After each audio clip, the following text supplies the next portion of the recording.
Welcome to the Productivity Podcast. We're one episode away from the big one, and Diane Whirl, Head of Insights at Renly Intelligence and founder, joins me for our chat around footfall and behaviours from October to November. So not far from the big one, Di. No, we're eagerly awaiting what happens in December. So yeah, it's another year. Can't believe that.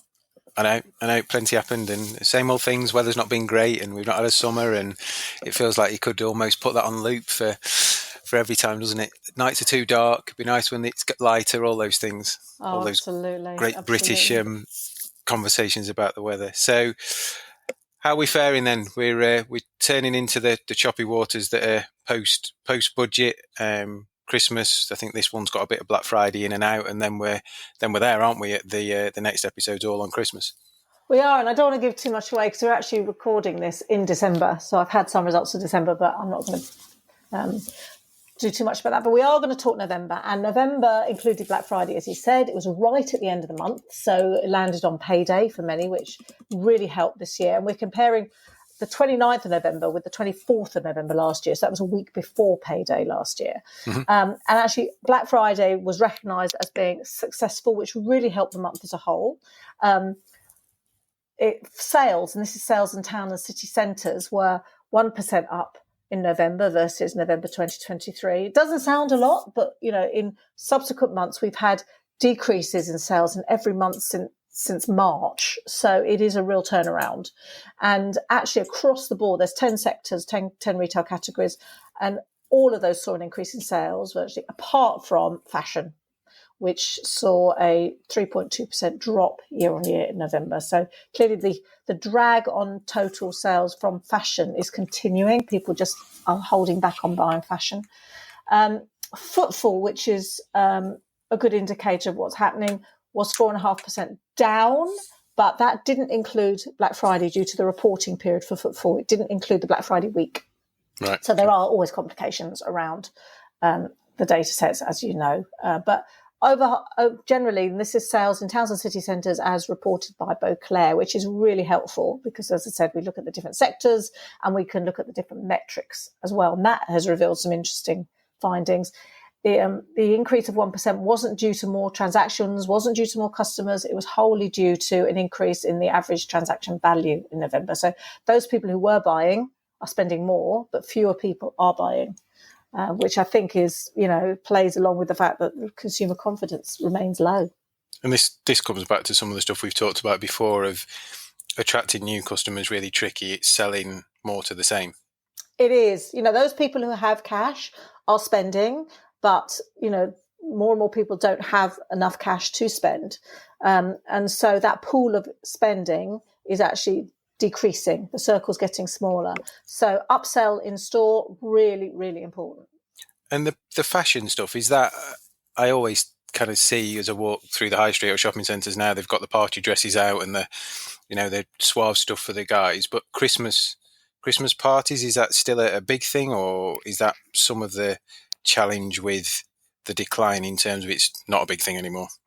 Yeah, there's real mixed messaging around that, isn't there? A lot of companies aren't holding these big Christmas bashes anymore because people are working at home so much. But then you hear about people who are having Christmas bashes. And, will retailers not sell glitter at Christmas? I doubt that very much. So, they will continue to do that. But I think that number of people who will buy that are decreasing, and people are just becoming much more casual, much more flexible around their wardrobe. So it's lovely to see in the windows. I certainly haven't bought any glitter or sequins this year and haven't done for a number of years. Me neither. Well, I'm sort of glad to hear that, Simon, to be honest.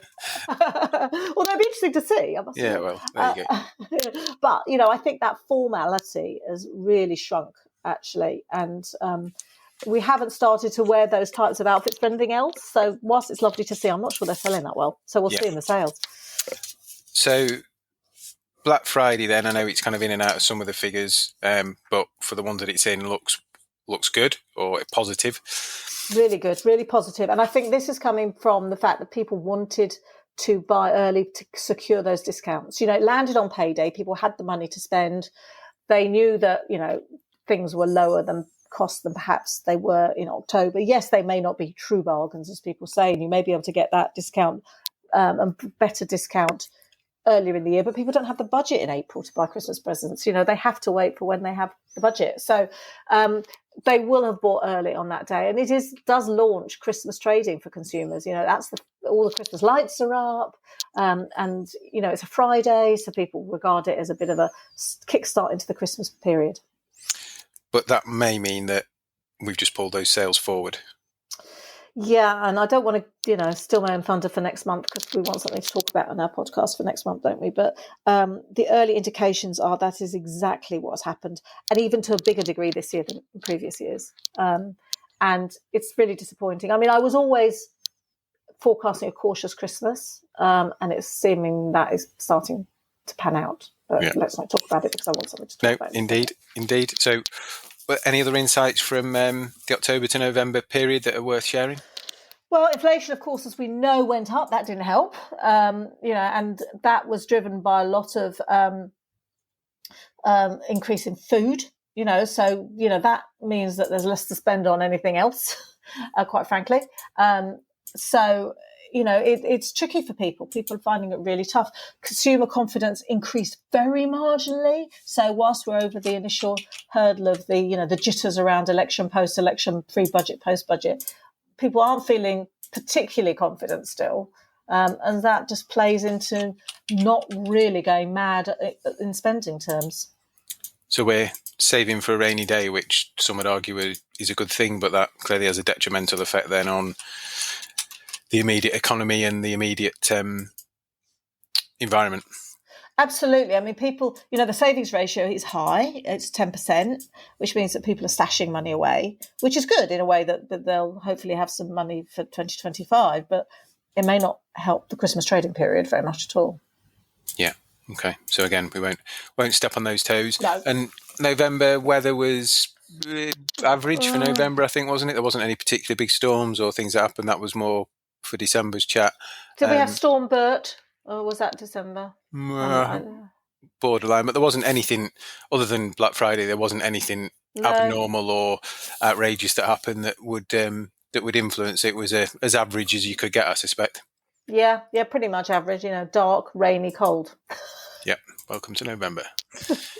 Good. So we'll pause there. Next one, we'll get into the nitty-gritty of Christmas, what that looked like and did and didn't. And I think that, as probably people listening will expect, really sets us up for 2025 then, doesn't it, of how that's going to pan out? Because I think for lots of organisations with the costs that are coming down track 1st of April, Christmas is more than ever going to be for some make or break. So let's see how that pans out. Let's hope the weather's kind to everybody and everybody has an amazing time with their friends and family.